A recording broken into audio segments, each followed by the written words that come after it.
राधे राधे गोविंद गोविंद श्री राधे राधे गोविंद गोविंद राधे राधे राधे गोविंद गोविंद राधे गोपाल राधे गोविंद राधे गोपाल राधे गोविंद राधे गोपाल राधे गोविंद राधे गोपाल राधे राधे राधे गोविंद गोविंद राधे राधे राधे गोविंद गोविंद राधे। बोलिए युगल सरकार की जय हो।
देवी पूजी पद कमल तुम्हारे देवी पूजी पद कमल तुम्हारे देवी पूजी पद कमल तुम्हारे देवी पूजी पद कमल तुम्हारे सुर नर मुनि सब होए सुखारे सुर नर मुनि सब होए सुखारे जय राधे राधे गोविंद गोविंद राधे जय राधे राधे गोविंद गोविंद राधे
राधे राधे गोविंद गोविंद राधे राधे राधे गोविंद गोविंद राधे राधे राधे गोविंद गोविंद राधे राधे राधे गोविंद गोविंद राधे राधे राधे गोविंद गोविंद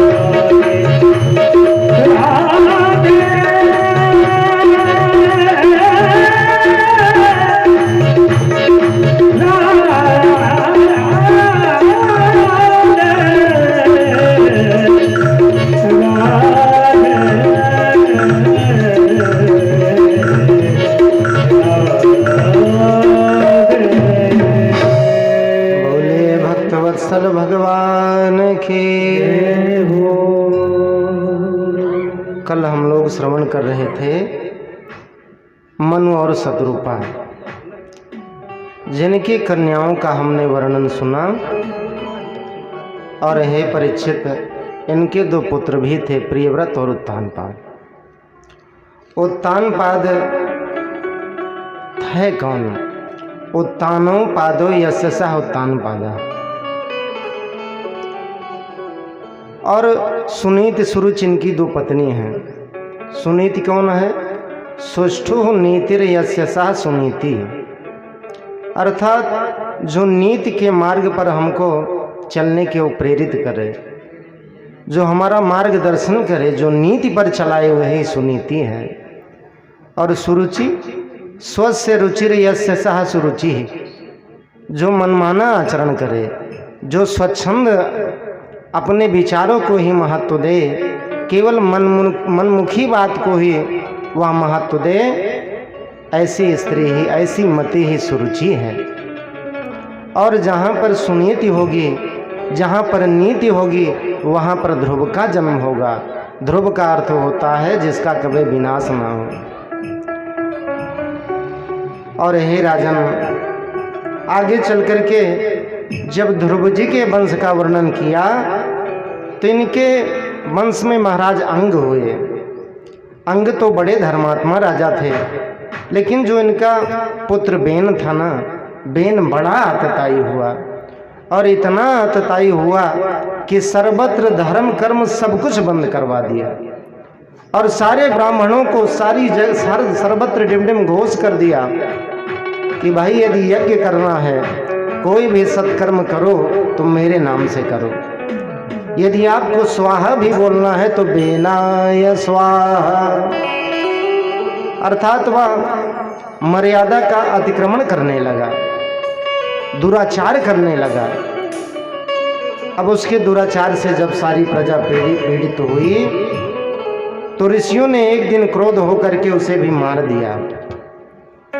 जब मार दिया तो राज्य सिंहासन तो खाली हो गया। इनकी माँ का नाम था सुनीता। अब सुनीता से सहमति लेकर के सबसे पहले इस बेन की जांघ का मंथन किया गया। और हे राजन, जब जांघ का मंथन किया गया तो उसमें से एक काला काला कलूटा कलूटा पुरुष जन्म लिया। अब उस पुरुष ने हाथ जोड़ करके ऋषियों से कहा कि हे ऋषिवर, मेरे लिए क्या आज्ञा है? तो ऋषियों ने कहा, निषीद निषीद, बैठ जा बैठ जा। और यहीं से निषाद जाति की उत्पत्ति हुई। और आगे चल कर के जब उसकी भुजाओं का मंथन किया गया तो उनकी भुजाओं में ही एक स्त्री पुरुष का जोड़ा उत्पन्न हुआ। और वह कोई और नहीं, महाराज पृथु और महारानी अर्ची ही थी। बोलिए पृथु महाराज की, अर्ची महारानी की जय हो। और हे महाराज, इन पृथु के वंश में आगे चल कर के विजुतास हुए और इनको ही अंतर्धान कहते हैं। अंतर्धान के बेटा हाबिरधान हुए और हाबिरधान के बेटा प्राचीन बहिर हुए और प्राचीन बहिर के ही 10 पुत्र हुए जिन्हें प्रचेता कहते हैं। एक दिन प्रचेताओं की भेंट श्री नारद जी से हो गई। अब जब नारद जी मिले तो प्रचेताओं ने विचार किया कि भाई सत्कर्म का मार्ग क्या है, चलिए मार्गदर्शन किया जाए, पूछा जाए। नारद जी के पास पहुँचे और कहा कि हे नारद, हे देवर्षि, आप मुझे बताइए कि भगवान प्रसन्न किस पर होते हैं, रीझते किस पर हैं।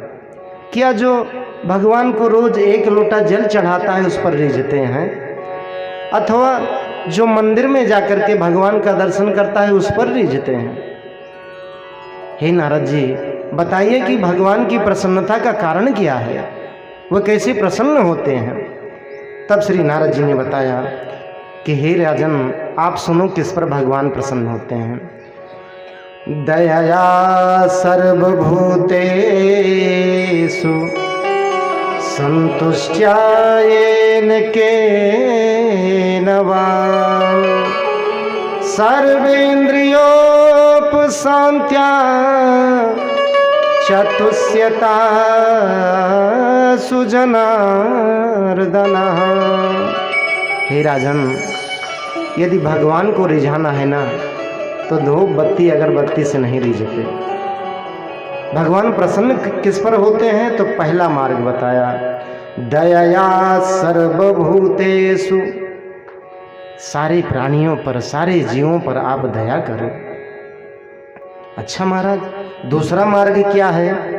संतुष्ट्या येन केन वा, ईश्वर ने आपको जैसा भी बनाया है अपनी स्थिति में आत्मस्थ रहना, भगवान की इच्छा को ही अपनी इच्छा मान करके जीवन यापन करना, जीवन निर्वाहन करना, ये दूसरा कारण है। और तीसरा बताया, सर्वेन्द्रियोपशान्त्या, आपकी इंद्रियां बहिर्मुखी नहीं होनी चाहिए, आपकी इंद्रियां आपके बस में होनी चाहिए। और जो ऐसा करता है उस पर ही भगवान आसुर बहुत जल्दी ही प्रसन्न हो जाते हैं। बोलिए भक्तवत्सल भगवान की। और ये जो प्रिय व्रत है ना, प्रिय व्रत का क्या अर्थ है? प्रिय एव व्रतः प्रिय व्रतः, अर्थात जिसने जीवन में सुंदर व्रत किया हो, जिसने जीवन में सुंदर संकल्प किया हो। अच्छा, सुंदर संकल्प क्या है? सुंदर संकल्प यही है कि आज से हम किसी को सताएंगे नहीं, हम कभी झूठ नहीं बोलेंगे, हम तो परोपकार करेंगे। जो ऐसा व्रत, जो ऐसी साधना का संकल्प करे वही प्रिय व्रत है। और हे राजन, प्रिय व्रत गंधमादन पर्वत पर ब्रह्म विद्या प्राप्त कर रहे थे। एक दिन विचार करने लगे कि इस संसार में ये जो रात्रि होती है ना, रात्रि में ही तो पापाचार होता है, दुराचार होता है, चोर डाकुओं का प्रकोप होता है। तो ऐसी युक्ति निकाली जाए कि रात्रि हो ही ना, और जब रात्रि नहीं होगी तो कहाँ से चोर डाकुओं का प्रकोप होगा। ऐसा विचार करके उन्होंने एक दिव्य तेजोमय रथ का निर्माण किया और रथ का निर्माण करके सूर्य की परिक्रमा करी। और हे राजन, जब सूर्य की परिक्रमा की तो 7 द्वीपों का निर्माण हो गया। जम्बू, प्लक्ष, सालमली, कृष, कौंच, पुष्कर आदि आदि 7 द्वीपों का निर्माण हो गया। इनके यहाँ महाराज नाभ ही हुए और नाभ की पत्नी का नाम था मेरु देवी। जब श्री नाभ जी अपनी पत्नी मेरु देवी के साथ भगवान का पूजन किया, यजन किया, तपस्या करी, तो नाभि पर ही कृपा करने के लिए नाभिनंदन भगवान ही नाभिनंदन ऋषभदेव जी बन करके आ गए। बोलिए ऋषभदेव भगवान के।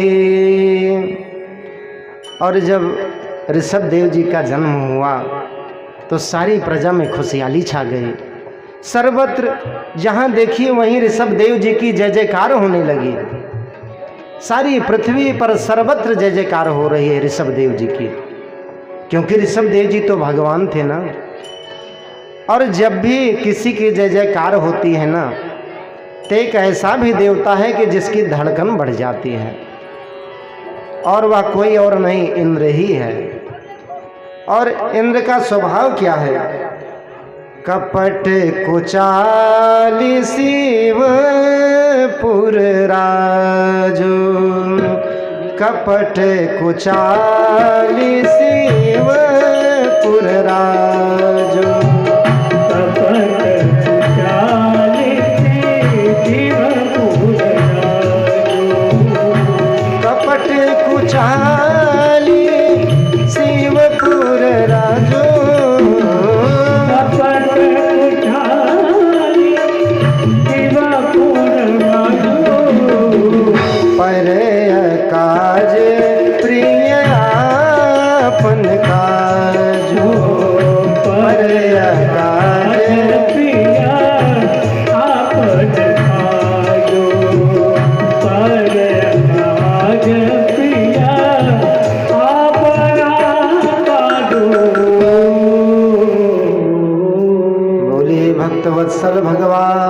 की जय हो। तो ये इंद्र का स्वभाव है। अब इंद्र ने विचार किया, भाई सर्वत्र तो ऋषभदेव जी की जय जयकार हो रही है, तो मैं इनके राज्य में बरसात कराऊंगा ही नहीं, और जब बरसात होगी ही नहीं तो प्रजा में तो त्राही त्राही मच जाएगी ना। अब उन्होंने बरसात करना ही बंद कर दिया। अब जब बरसात न हुई तो श्री ऋषभदेव जी ने किया क्या कि अपने योग बल से राज्य में बरसात करा दी। बरसात होने लगी तो इंद्र तो बड़ा लज्जित हो गया। अब क्या करे बेचारा, सोचने लगा कि ऋषभदेव जी हमसे नाराज हो गए हैं, तो क्यों ना ऋषभदेव जी से अपना संबंध बना लिया जाए। तो इंद्र की एक कन्या थी जिसका नाम था जयंती, और जयंती का विवाह श्री ऋषभदेव जी से कर दिया। और हे परीक्षित, ऋषभदेव जी के यहाँ 100 पुत्रों का जन्म हुआ। और जब 100 पुत्रों का जन्म हो गया तो एक दिन श्री ऋषभदेव जी ने विचार किया कि मुझे अपने पुत्रों का मार्गदर्शन करना चाहिए। देखिए, हर माँ बाप का यही उत्तरदायित्व है कि अपने बालक का मार्गदर्शन करे। केवल पेट पालने की शिक्षा न सिखाए, बल्कि उसे निष्ठावान बनाए, धर्मवान बनाए। या तो धर्मस्ततो जयो, जहाँ पर धर्म है वहीं पर तो विजय हो सकती है। पेट पालने की विद्या मत सिखाइए, संस्कार सिखाइए, और जहाँ संस्कार नहीं वहाँ पर विकास कैसे संभव है। तो श्री ऋषभदेव जी ने अपने 100 पुत्रों को बुलाया और बुलवा करके कहा, बेटा एक बात बताओ कि ये तुम्हें शरीर क्यों मिला है। तो 100 पुत्रों ने अलग अलग उत्तर दिए। एक पुत्र कहने लगा, पिताजी मुझे तो शरीर इसलिए मिली है कि खूब बढ़िया बढ़िया व्यंजन पाएं, हम बढ़िया से बढ़िया स्वाद अपनी जीवा को दें। अच्छा, एक बेटा कहने लगा, पिताजी जब यह जीवन मिला है ना तो खूब सुख भोग करना चाहिए, हमें भोग भोगना चाहिए। ऋषभदेव जी कहने लगे, बेटा ये शरीर केवल खाने पीने के लिए नहीं मिली। इस शरीर का उद्देश्य केवल खाना पीना नहीं, इस शरीर का उद्देश्य है कि हमें शरीर से दिव्य तप करें। नायम देहो देह भाजान नीलोके कष्टान कामानार्हते। हे बेटा, इस शरीर केवल खाने पीने के लिए नहीं मिली। अरे कुकर सुकर की योनियों में भी तो भोजन मिलता है, भोग हम भोगते हैं। तपो दिव्यम, इस शरीर से हमें तप करना चाहिए, इस शरीर का बड़ा महत्व है। ये काया कुटिया निराली, बेटा केवल खा पी करके जीवन व्यतीत होने के लिए नहीं मिला। बड़े भाव से कहते हैं, बेटा ये काया कुटिया निराली जमाने भर से। काया कुटिया निराली जमाने भर से, काया कुटिया निराली जमाने भर से। 10 दरवाजे वाली, 10 दरवाजे वाली जमाने भर से। दरवाजे वाली जमाने भर से, काया कुटिया निराली जमाने भर से। बोलिए भक्त वत्सल भगवान की जय हो।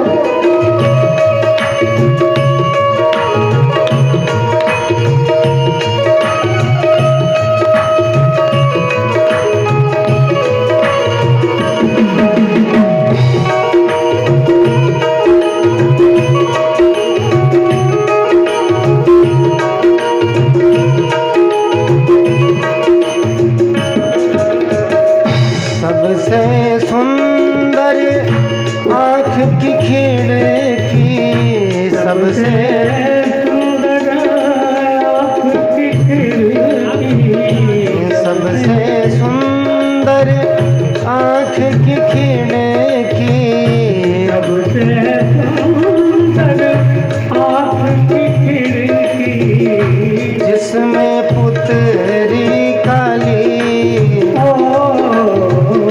जिसमें पुतरी काली जमाने भर से, जिसमें पुतरी काली जमाने भर से, आया पुतरिया निराली जमाने भर से, दस दरवाजों वाली जमाने भर से।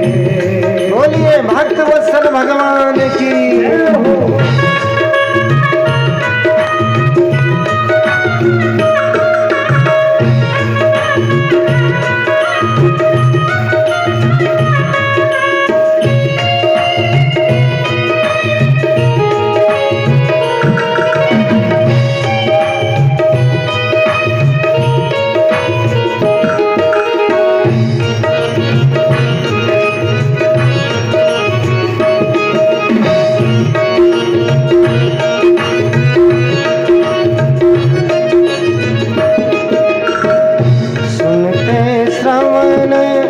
नासिका सूंघे, श्रवण नासिका सूंघे, सुनते श्रवण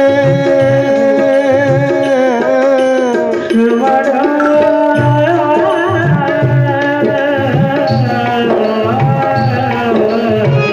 सुनते श्रवण नासिका सूंघे, सुनते श्रवण नासिका सूंघे, बाड़ी करे बोल चाली, बाड़ी करे बोल चाली जमाने भर से, आया पुतरिया निराली जमाने भर से, दस दरवाजों वाली जमाने भर से।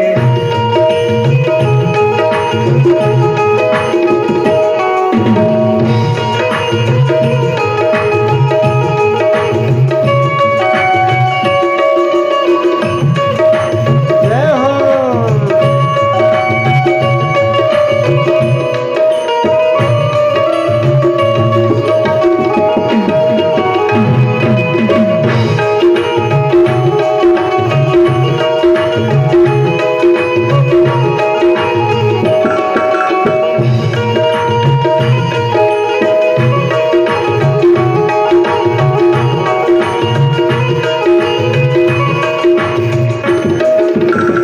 मुख के भीतर रहती रसना, मुख के भीतर मुख के भीतर, मुख के भीतर रहती रसना, मुख के भीतर रहती रसना, मुख के भीतर रहती रसना, खड रस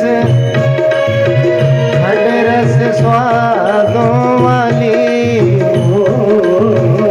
खड रस स्वादों वाली जमाने भर से, आया पुतरिया निराली जमाने भर से, आया पुतरिया निराली जमाने भर से, आया पुतरिया निराली जमाने भर से। बोले भक्तवत्सल भगवान के। देखो बेटा, ये जो विषय होते हैं ना, विष से भी बुरे होते हैं। क्यों? क्योंकि विष की दवा है। विष के चिंतन से आप नहीं मरेंगे। जब तक आप विष को ग्रहण नहीं करेंगे तब तक आप नहीं मरेंगे। लेकिन ये जो विषय होता है ना, ये प्रतिपल हमको मारता है। तो विषय की कोई दवा नहीं। दवा विषय विष से भी बुरे होते हैं। और हे बेटा, संसार में जीव के बंधने के केवल दो मार्ग हैं। द्वय पदे बंध मोक्षाय, नाम ममेति चा, ममेति बध्यते जंतुर नाममेति प्रमुच्यते। दोए पदे बंध मोक्षाय, अर्थात दो मार्ग हैं जीव के बंधने और मुक्त होने के। अब कौन मार्ग है तो बताया ममेति बध्यते जंतुर। जब हम कहते हैं कि यह दुकान मेरी है, मेरा यह घर मेरा है, ये पुत्र मेरे हैं, जब जीव मेरा मेरा कहता है ममेति बध्यते, तब तो वह बंधन में आ जाता है। लेकिन हे राजन, ना ममेति प्रमुच्यते। जब हम कहते हैं कि मेरा कुछ भी नहीं है, जो कुछ है ठाकुर का है, चाहे धन हो, चाहे बल हो, चाहे ज्ञान हो, जो कुछ भी दिया हुआ है ठाकुर का है, यदि हम ऐसा मान लेते हैं तो हम इस जीवन से मुक्त हो जाते हैं। और हे बेटा, यदि संग करना तो केवल सज्जनों का संग करना, क्योंकि सज्जनों का संग सत्संग से जोड़ेगा, और जो सत्संग से जुड़ जाएगा फिर तो उसका कहना ही क्या, वह तो भगवत धाम को जाएगा। तो बेटा, भूल कर भी किसी शराबी कबाबी विषयी व्यक्ति का संग मत करना। बड़ा ही दिव्य उपदेश श्री ऋषभदेव जी ने अपने पुत्र को दिया। अपने पुत्रों को उपदेश दे करके वे वन की राह पकड़ लिए, और इनके जो सबसे बड़े पुत्र थे जिनका नाम था भरत, भरत जी को राज्य सिंहासन पर बिठलाया, और भरत जी का विवाह हुआ पंचजनी के साथ। जब पंचजनी के साथ भरत जी का विवाह हुआ, तिनके यहाँ 5 पुत्रों का भी जन्म हुआ था राजन।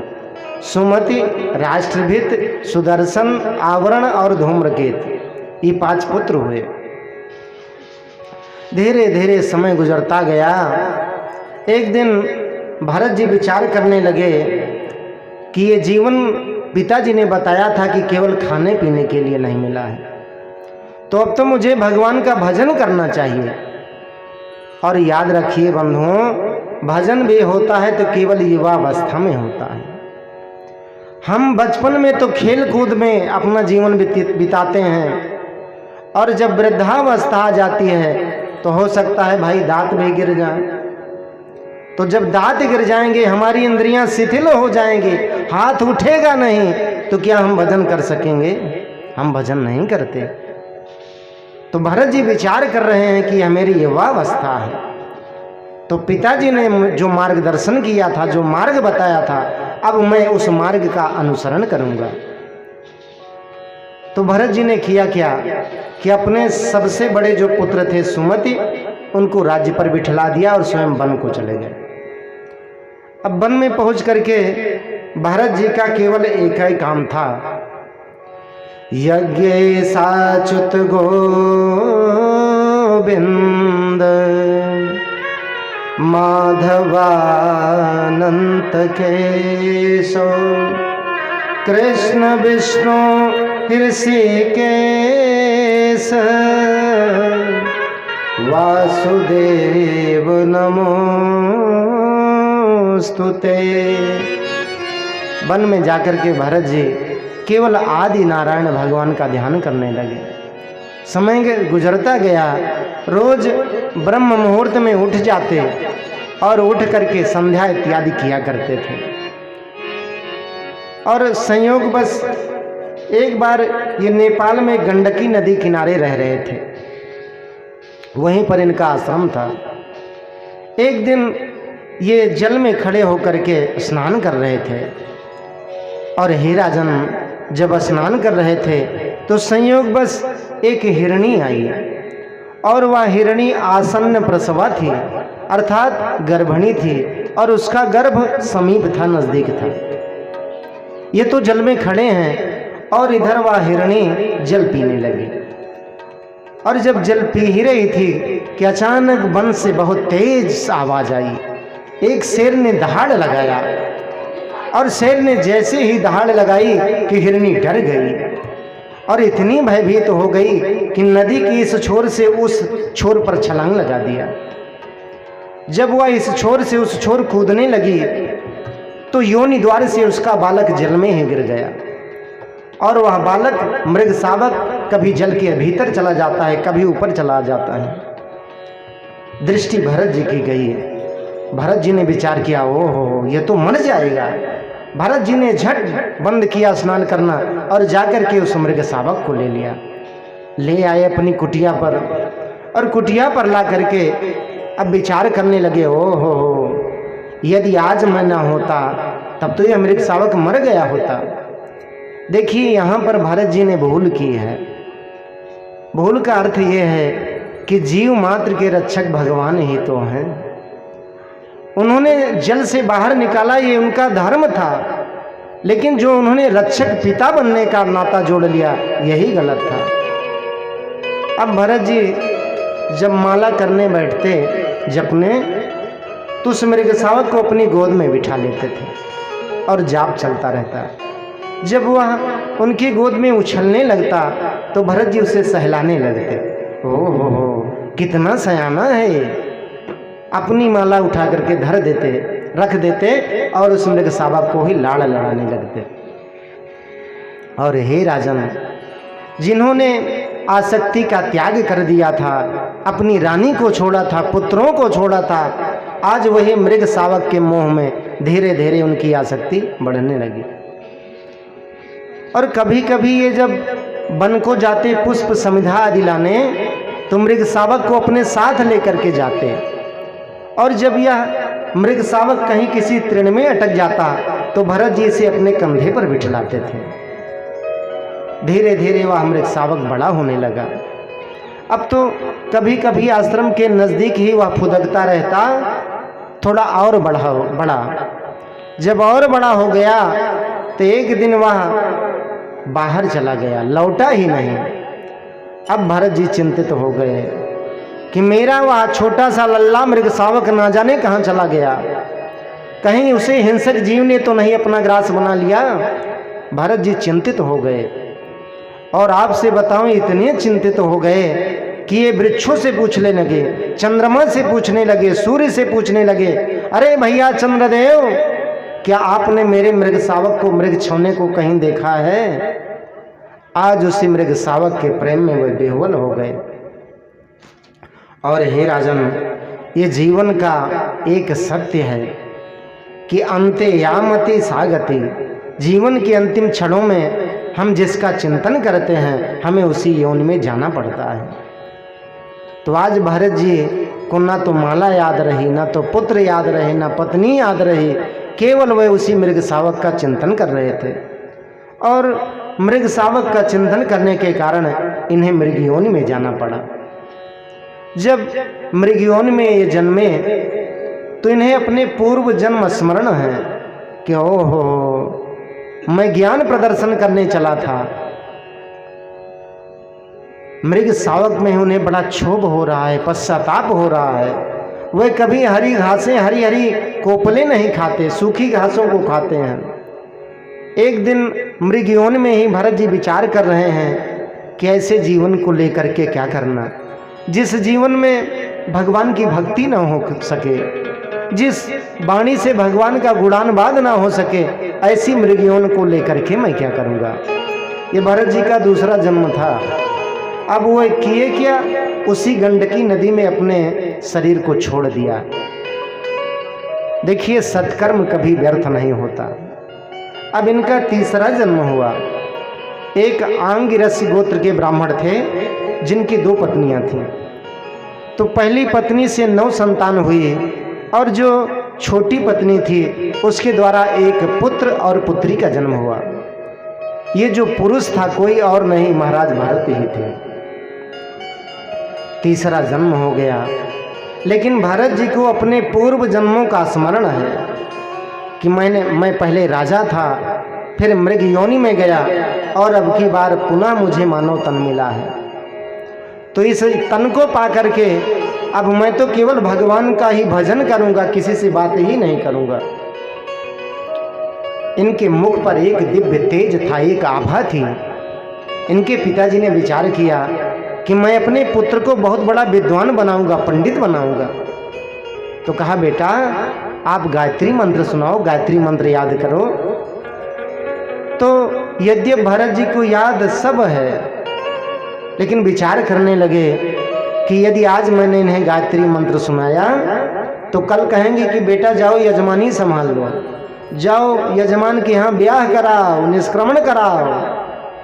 तो श्री भरत जी सुनाते नहीं, मौन रह जाते हैं, कुछ बोलते ही नहीं। एक दिन पिताजी इतने नाराज हो गए और कहने लगे, मूर्ख, मैं तुझे इतने दिनों से गायत्री मंत्र रटा रहा हूं और आज तक तुझे नहीं याद हुआ, तू बोलता क्यों नहीं? अरे तू तो जड़ है, जड़ है।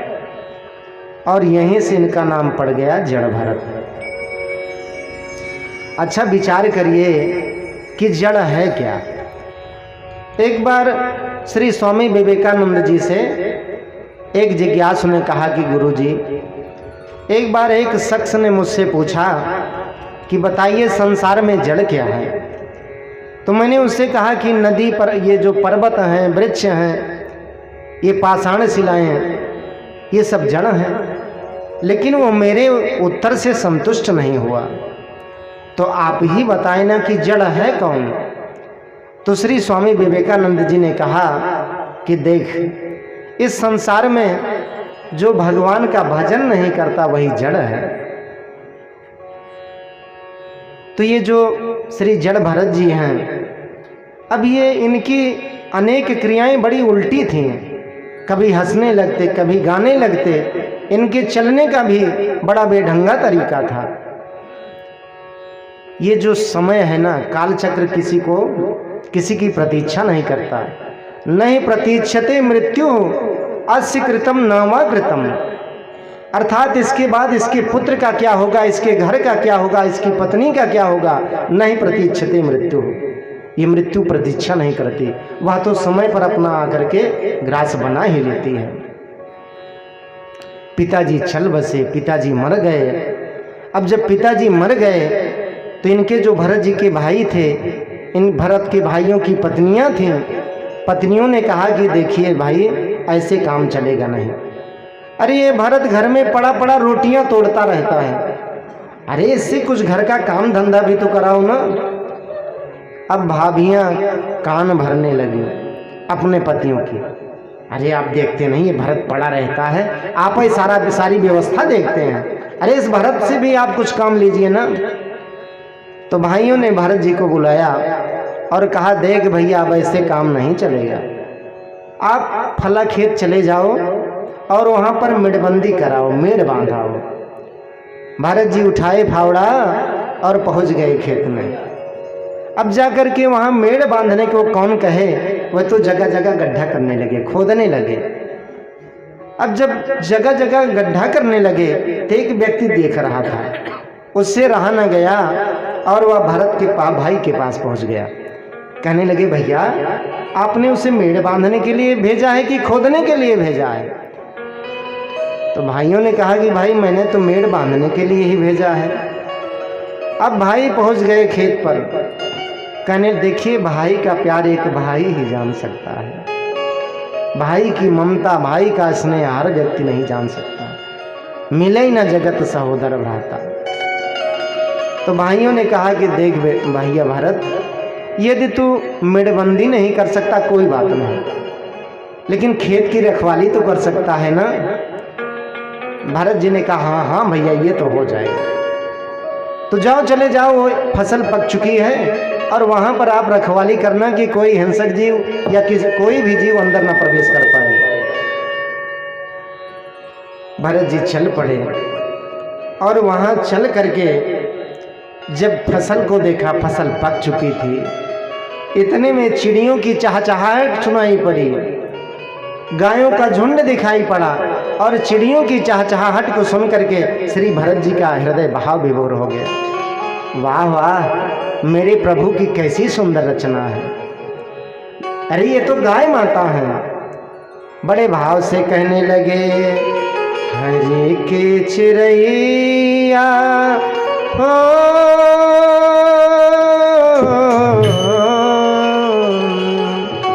हरे के चिड़ैया हरे को खेत रे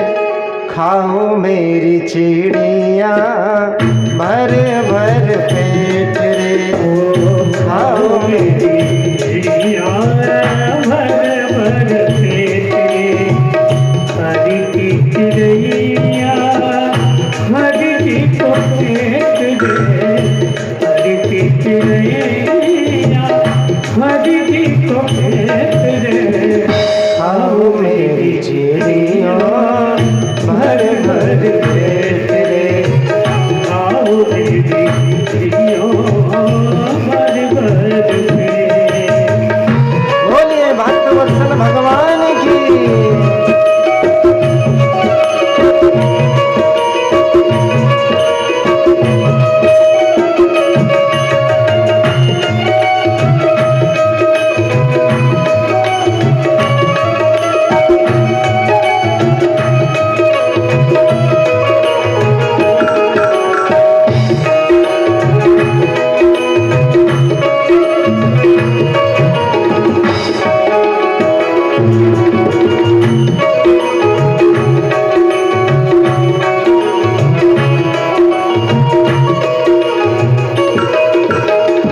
अखिल विश्व यह मोर उपाया अखिल विश्व मोर उपाया अखिल विश्व यह मोर उपाया अखिल विश्व अखिल विश्व अखिल विश्व मोर उपाया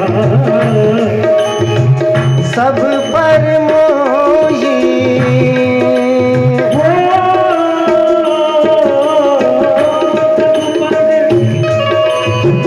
सब पर मोही बराबर दाया खाओ मेरी चिड़िया हरि को चिड़िया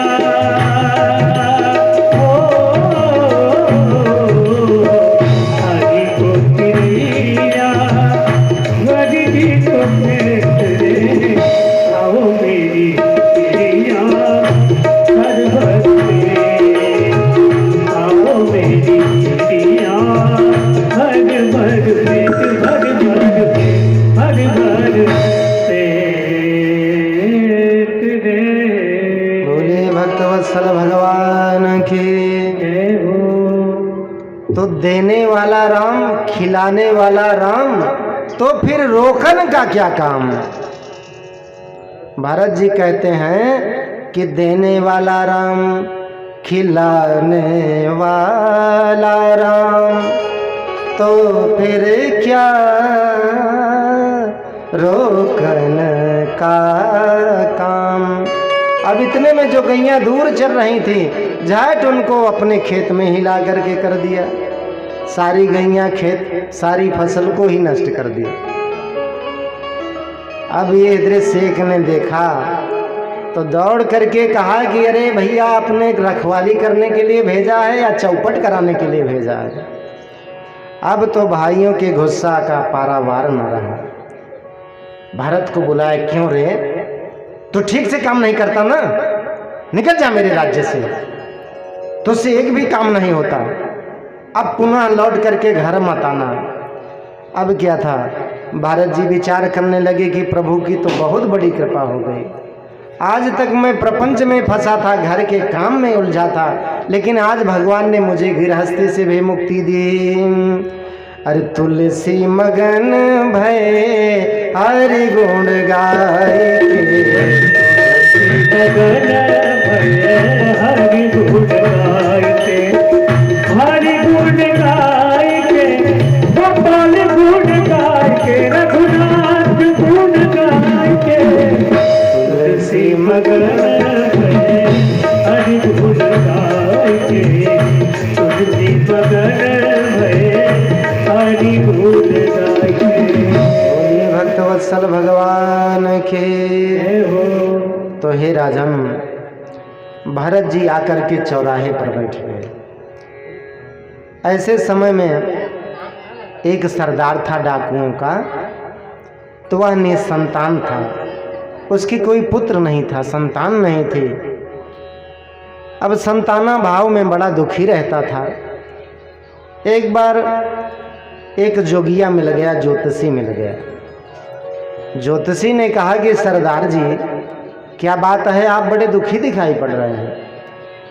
तो डाकू के सरदार ने कहा कि क्या बताएं महाराज, माल की तो कमी नहीं है, माल तो खूब खचाखच भरा है, लेकिन अब माल को खाने वाला ही नहीं है, पाने वाला ही नहीं है। मेरे बाद कौन गृहस्थी संभालेगा, मेरे संतान नहीं है।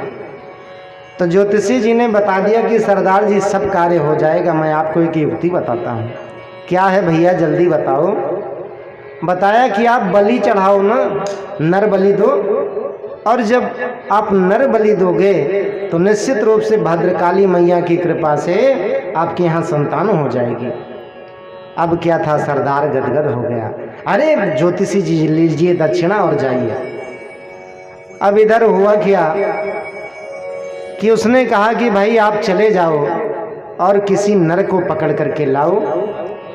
अब चोर लोग इधर उधर देखने लगे कि किसको पकड़ करके ले चला जाए, कोई ना दिखा। लेकिन आज भरत जी तो चौराहे पर ही आकर के बैठे थे ना। भरत जी को देखा, ओ हो, यह तो बड़ा मोटा ताजा है। अरे ले चलो ले चलो, इसी को ले चलो, भद्रकाली भी प्रसन्न हो जाएंगी, सरदार भी प्रसन्न हो जाएगा।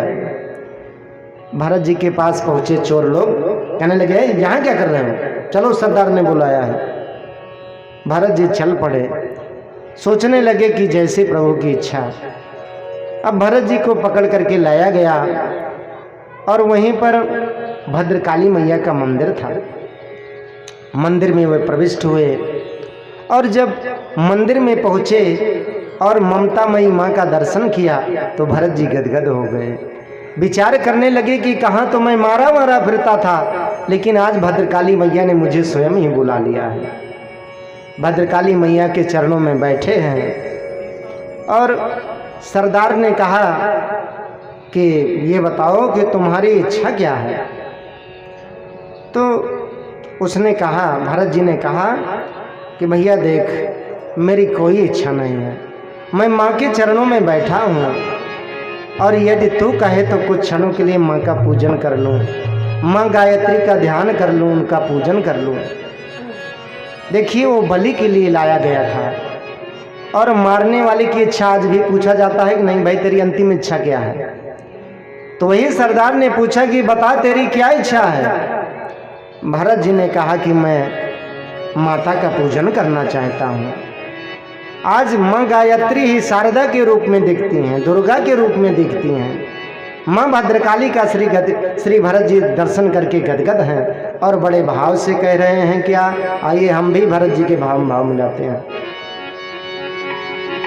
हे शारदे माँ, हे शारदे माँ, अज्ञानता से हमें तार दे माँ। हे शारदे माँ, हे शारदे माँ,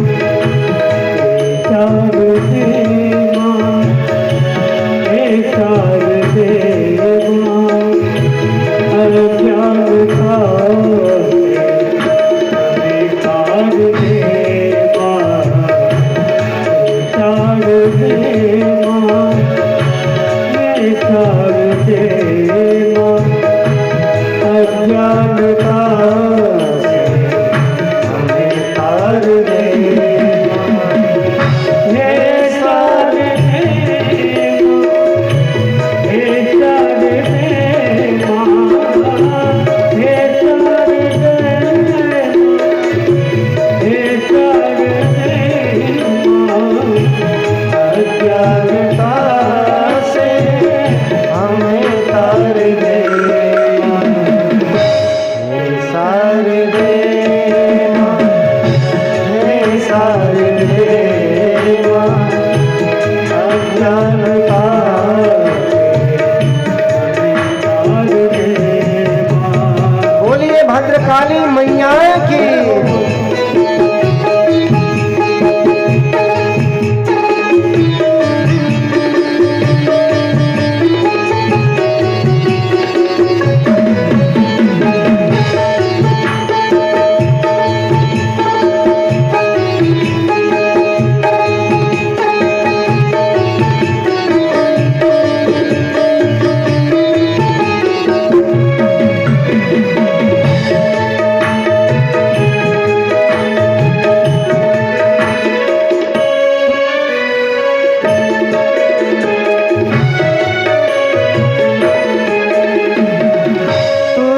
स्वर की देवी है, संगीत तुझसे हर शब्द तेरा है, हर गीत तुझसे।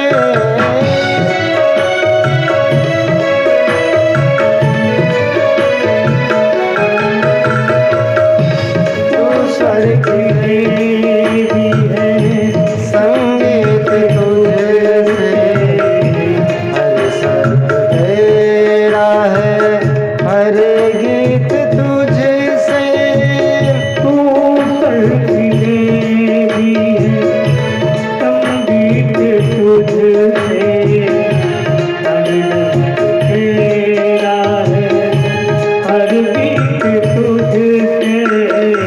मन में हमारे मिटा दे अंधेरे, मन में हमारे मिटा दे अंधेरे, हमको उजालों का संसार दे माँ, हे सार दे माँ, हे सार दे माँ। अज्ञानता अभी तार दे माँ, तार दे माँ, हे तार दे माँ। अज्ञानता अभी तार दे माँ। बोलिए गायत्री माता की। हो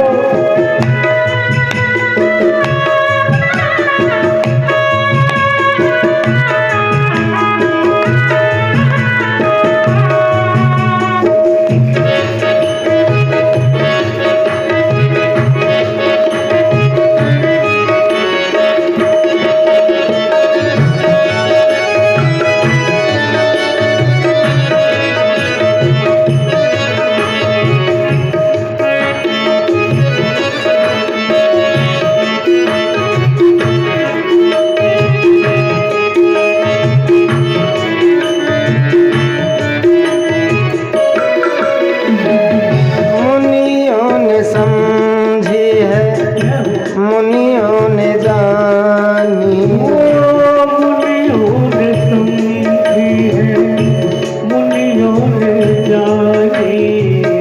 वेदों की भाषा पुराणों की वाणी, मुनियों ने समझी है, मुनियों ने जानी।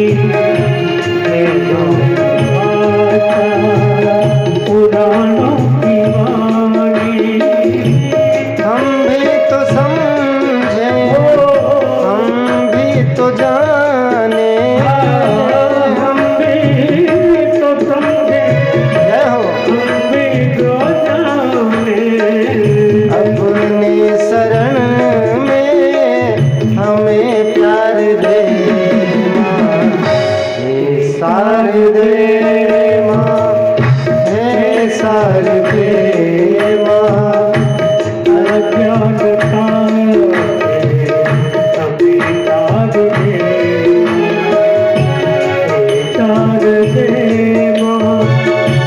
हे तार दे माँ। अज्ञानता अभी तार दे माँ, हे तार दे माँ। जय हो।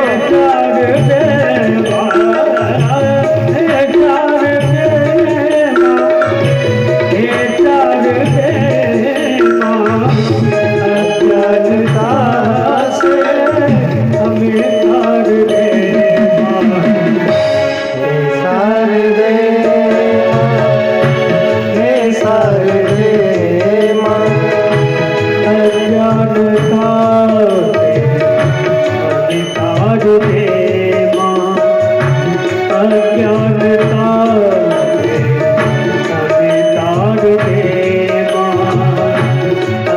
अज्ञानता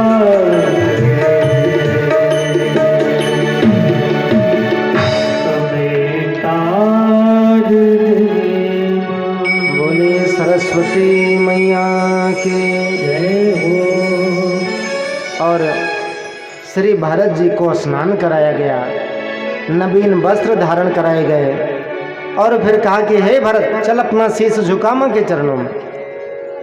भरत जी ने अपना शीश माँ के चरणों में रख दिया। अब सरदार ने म्यान से तलवार निकाली और तलवार निकाल करके जैसे ही भरत जी के शीश को काटने का प्रयत्न किया तो आज भद्रकाली मैया ही मूर्ति फोड़ करके प्रकट हो गई। बोलिए भद्रकाली मैया की जय हो।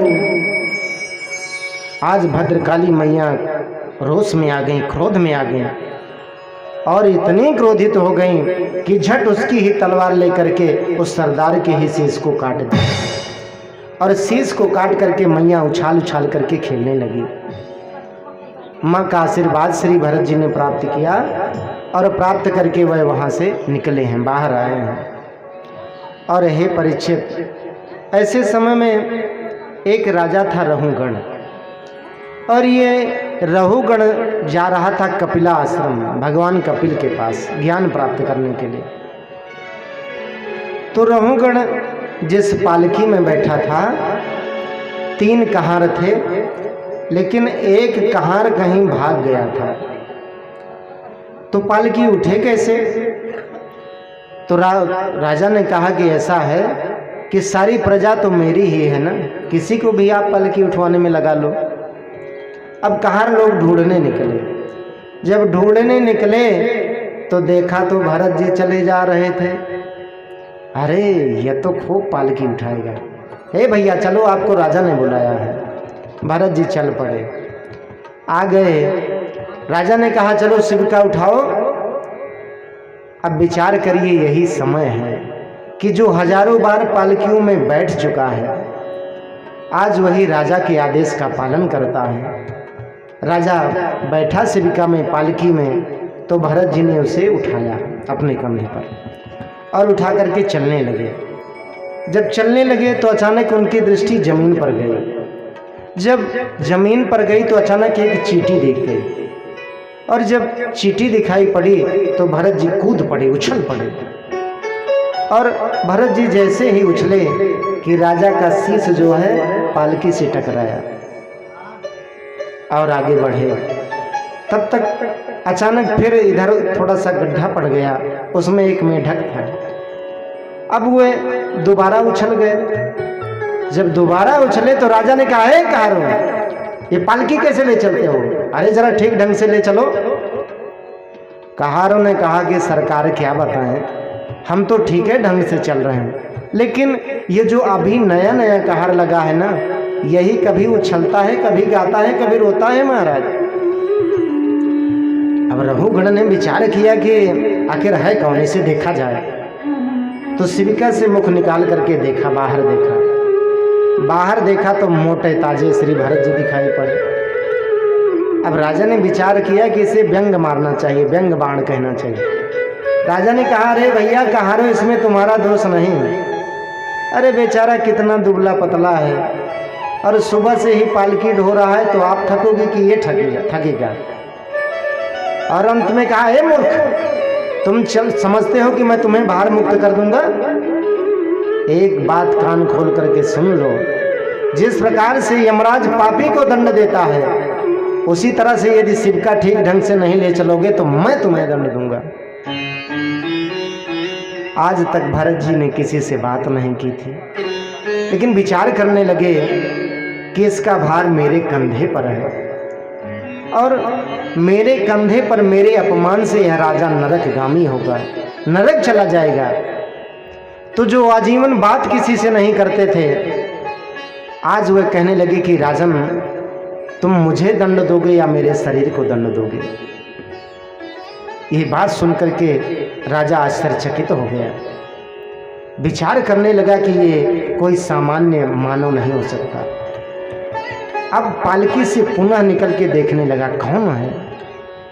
अब जब ध्यान लगा करके देखा तो श्री भरत जी के कंधे पर यज्ञोपवीत दिखाई पड़ा और यज्ञोपवीत देख करके उसे समझ आ गई कि ये तो ब्राह्मण है। झट पालकी से कूद पड़ा और कूद करके भरत जी के चरणों में गिर पड़ा। कहा महाराज मैं इंद्र के वज्र से नहीं डरता मैं यम के पास से नहीं डरता, मैं डरता हूँ तो केवल ब्राह्मणों के अपमान से, संतों के अपमान से। मुझसे बहुत बड़ा अपराध हो गया, लेकिन आप बताइए आप हैं कौन? और महाराज अभी आपने कहा कि आप पर सुख दुख का प्रभाव नहीं पड़ता, ये बात मेरी समझ में नहीं आ रही है।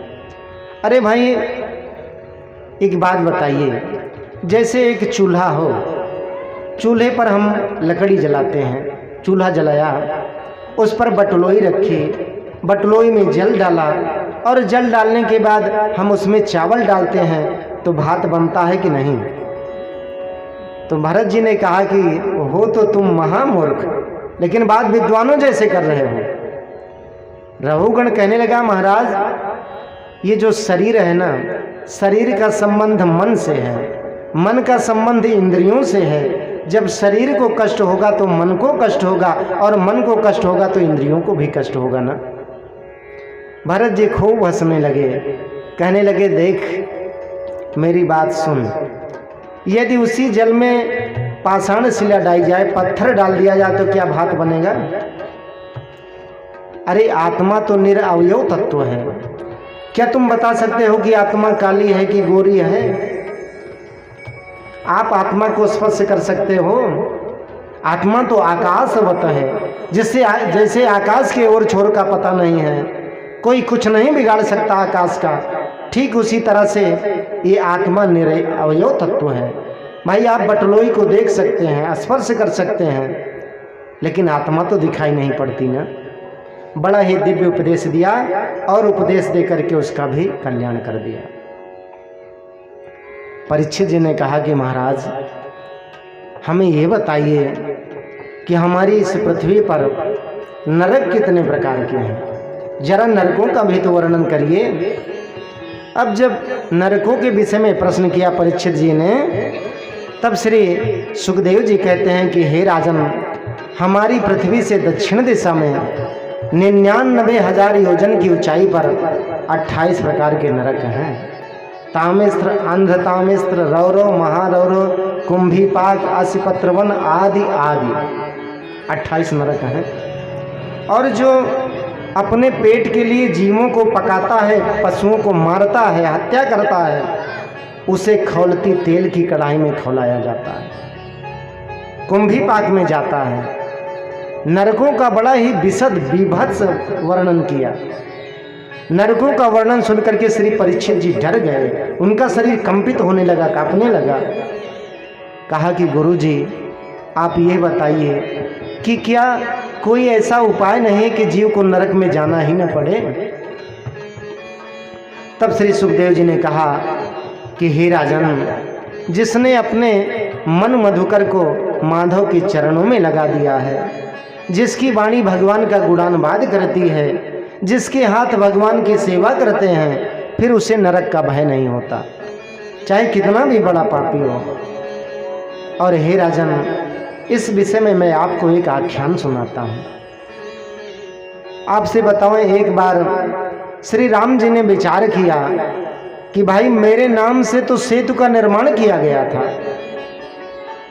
पत्थरों के द्वारा, तो वे चुपके से एक नदी जलाशय के समीप पहुंचे और पहुंच करके विचार करने लगे, मेरे नाम से पत्थर तैरे थे, तो जरा देखूं मैं अपने हाथों से पत्थरों को फेंकता हूं, उनकी क्या दशा होती है। तो श्री राम जी पाषाण खंड को उठाते और उसी जल में डालते, फेंकते। जब जल में फेंकते तो वह शिला डूब जाती, बार बार डूब जाती।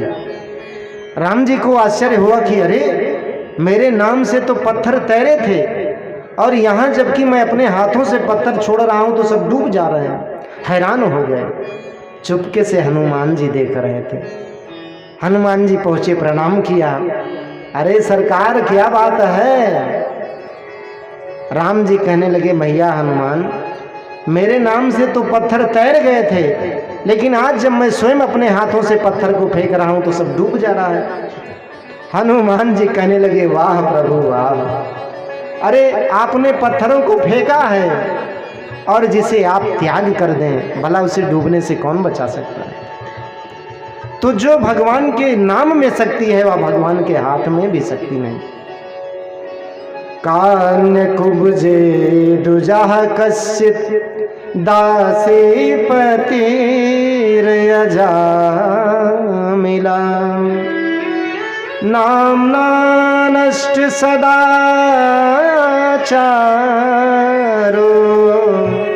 दास्या संसर्ग दूषिता। हे राजन, कन्नौज में एक ब्राह्मण था जिसका नाम अजामिल है। अजामिल है कौन? अजा का अर्थ है माया और मिल का अर्थ है मिला हुआ।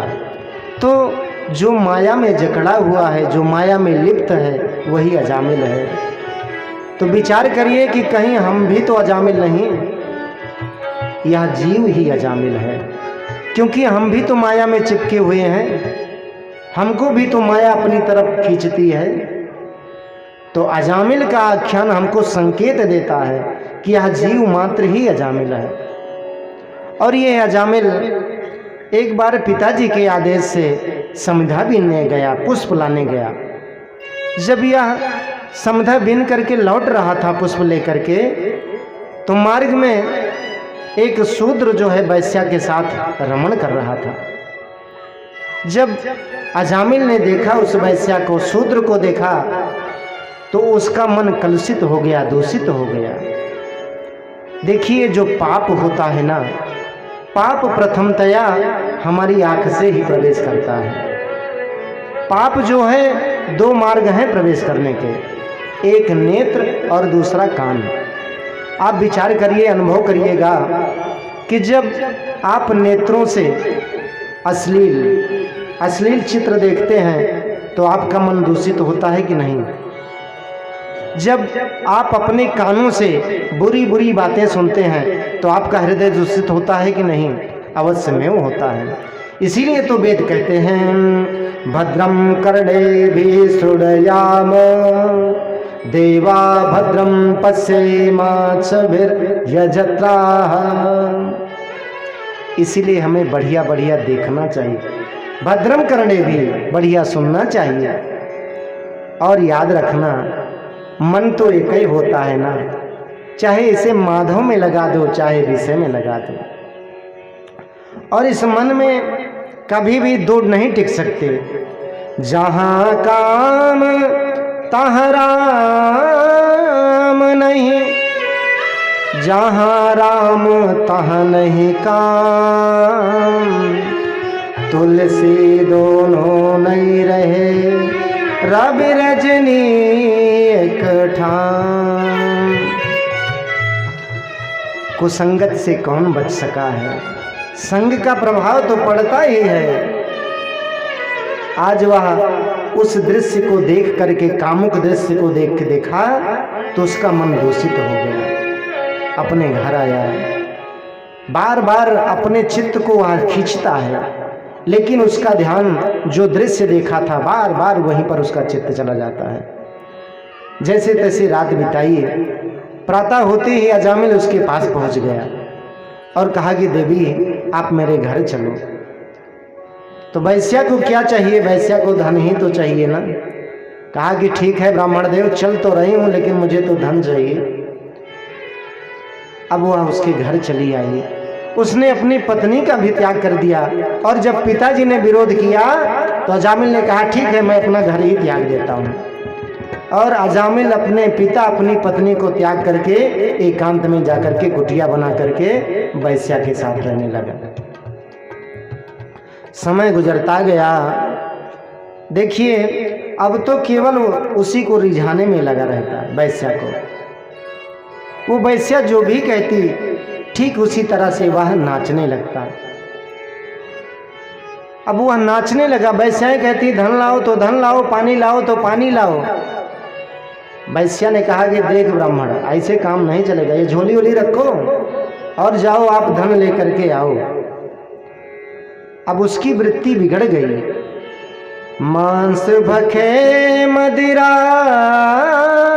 पीवे, धन विश्वासो खाए, जुआ खेली चोरी करे, अंत समूचा जाए। सारी वृत्ति बिगड़ गई। कभी कभी मार्ग में जाकर के बैठ जाता और जब वहाँ से बटोही जाते तो उनको बांध के देता पेड़ से, और बांध करके उनका धन छीन लेता और ला करके उस वैश्या को देता। समय गुजरता गया। संयोग बस एक दिन कुछ अयोध्या के संत वृंदावन धाम चले जा रहे थे। चलते चलते आ गया अजामिल का गांव, तो दूर पर बच्चे खेल रहे थे। अब बच्चों ने देखा कि अरे ये तो संत लोग दंड कमंडल लिए चले आ रहे हैं। एक उसमें थोड़ा उद्दंड बालक था। उद्दंड बालक ने कहा, भैया रामदेव, ये जो संत लोग दंड कमंडल लिए चले आ रहे हैं ना, आज इनको पिटवाया जाए, आज इनको पिटवाया जाए, ये जो जटा उटा रखा के चले आ रहे हैं। उसने कहा कि कैसे पिटवाओगे भैया? तो कहा कि अरे अब अपने अजामिल दादा है ना, उन्हीं से इनकी आज खबर लेंगे। संत लोग पहुँचे। अरे बेटा इधर आओ, बेटा इधर आओ। बालक आए, कहने लगे महाराज जी कहिए। संतों ने कहा कि भैया हम अयोध्या से आ रहे हैं और वृंदावन जा रहे हैं और बड़े थक गए हैं, तो हम लोग विश्राम चाहते हैं। तो आपके गांव में कोई भक्त है? यदि भक्त हो तो उसका पता बताओ।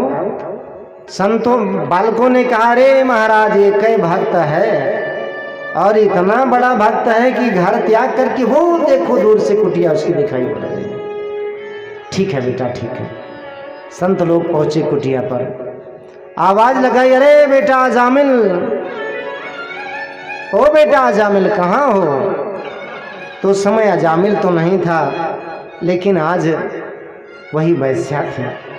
वैश्या ने जब संतों की बाणी सुनी और दर्शन किया तो साधु नाम दर्शनम लोके सर्व सिद्धि करम परम। साधुओं का दर्शन तो सारे पापों को नष्ट कर देता है ना। आज वैश्या ने जब संत का दर्शन किया तो गदगद हो गई। तो पुण्य पुंज बिनु मिलहि न संता, पुण्य पुंज बिनु मिलहि न संता, पुण्य पुंज बिनु मिलहि न संता, पुण्य पुंज बिनु मिलहि न संता, पुण्य पुंज बिनु मिलहि न संता, पुण्य पुंज बिनु मिलहि न संता। सत्संगति संस्कृति करता, सत्संगति सत्संगति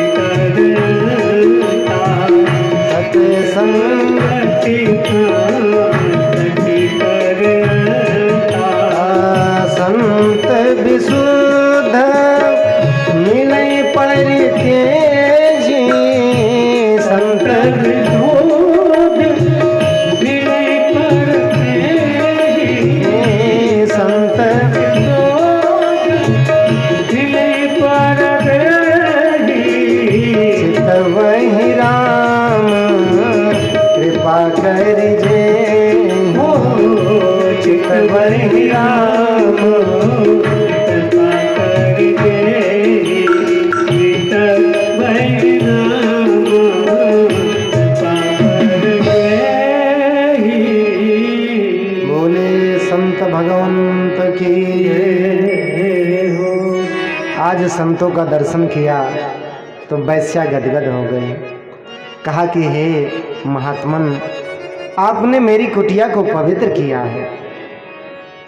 संतों ने कहा कि हे पुत्री, हम लोग थक गए हैं, भूखे हैं, हम लोग चाहते हैं कि आज तो तेरे घर की ही प्रसादी बने। अब वह इधर उधर दौड़ी और झट ला करके चावल दिया, दाल दिया और कहा कि हे ब्राह्मण देव, हे महात्मन, आप जल्दी से पकाइए और भोजन पाइए। संतों ने भोजन बनाया, प्रसादी पाई, और प्रसादी पाकर के जैसे बैठे ही थे कि अचानक अजामिल पहुंच गया। अजामिल जब पहुंचा, संतों को देखा, अरे ये कहाँ से टपक पड़े इतने संत।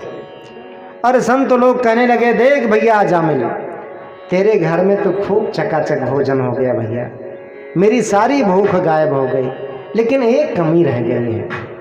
अजामिल ने कहा कि क्या कमी है बाबा? तो कहा कि भैया भोजन के बाद दक्षिणा भी तो चाहिए ना, अभी दक्षिणा बाकी है। अब अजामिल कहने लगा, देखो बाबा सुन लो, ये जो आपका दंड कमंडल है ना, अभी तक ये सुरक्षित है, यही मेरी दक्षिणा है। मैं किसी को छोड़ता उड़ता नहीं, ये जो आपका तंबूरा उम्बूरा सुरक्षित है ना, यही मेरी दक्षिणा है। संत मुस्कुराने लगे, कहने लगे, भैया देख अजामिल, मुझे लौकिक धन नहीं चाहिए, मुझे तो परमार्थ धन चाहिए। साधु तो केवल भाव का भूखा होता है।